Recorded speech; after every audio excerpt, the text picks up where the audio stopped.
podium before, but the crazy night. I want to say something. Everybody knows how I've felt for years about these goofy internet websites. I hate them.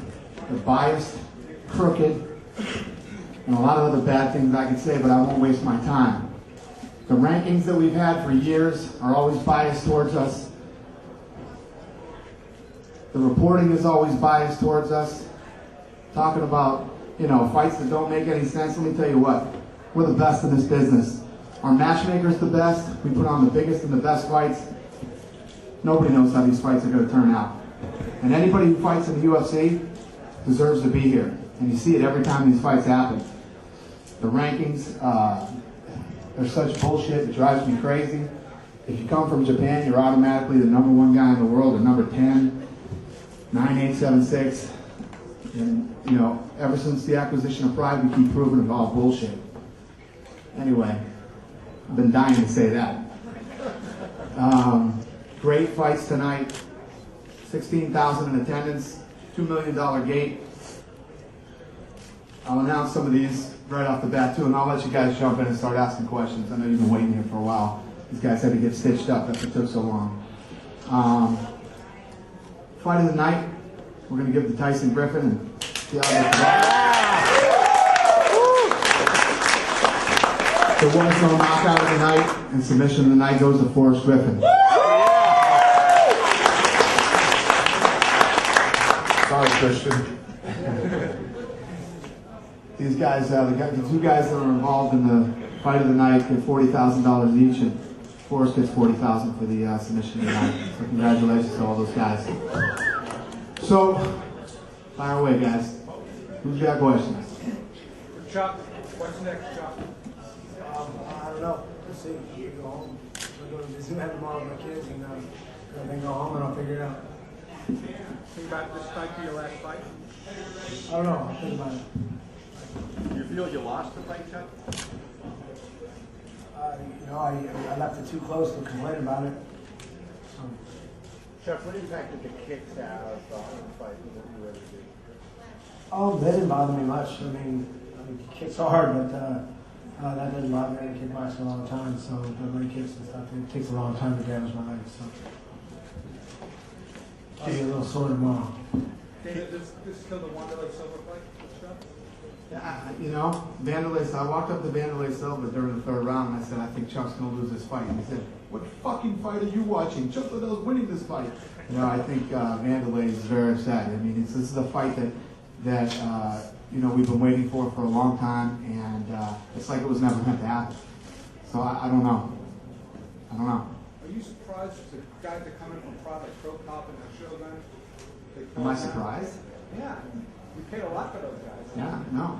Listen, like I said, the corrupt, shitty websites for years have been saying, doing these phony rankings, and there's only one way to find out who the top fighters in the world are, and that's to have them fight. And for the last 7 years, I've been willing to put these guys up against the Pride guys. I've been willing to do it, and Pride would never do it. You're not surprised? No. I mean, anything can happen. I mean, am I saying Mirko Cro-Cop and Shogun aren't great fighters? No, they're all great fighters. But on any given night, anybody can win in this sport.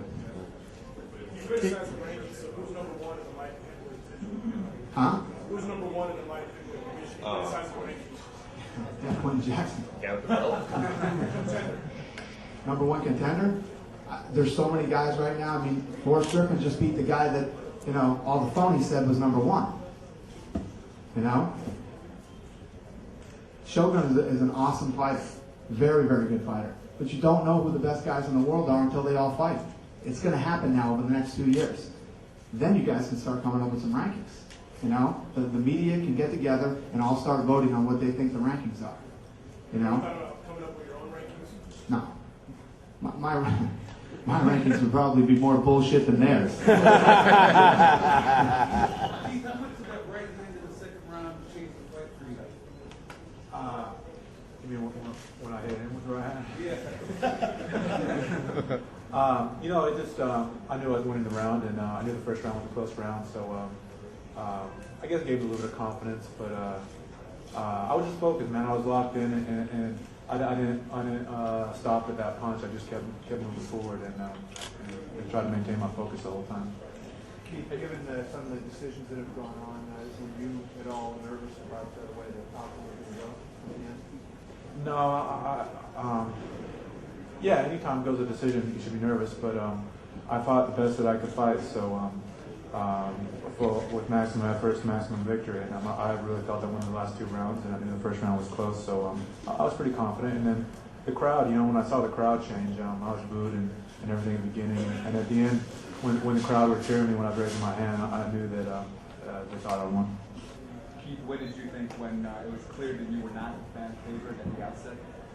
Oh, yeah, that's what I expected. Liddell is, I think, the greatest champion in UFC history, and the greatest light heavyweight champion ever, and I couldn't expect anything but that. Forrest, did the fight go as you expected?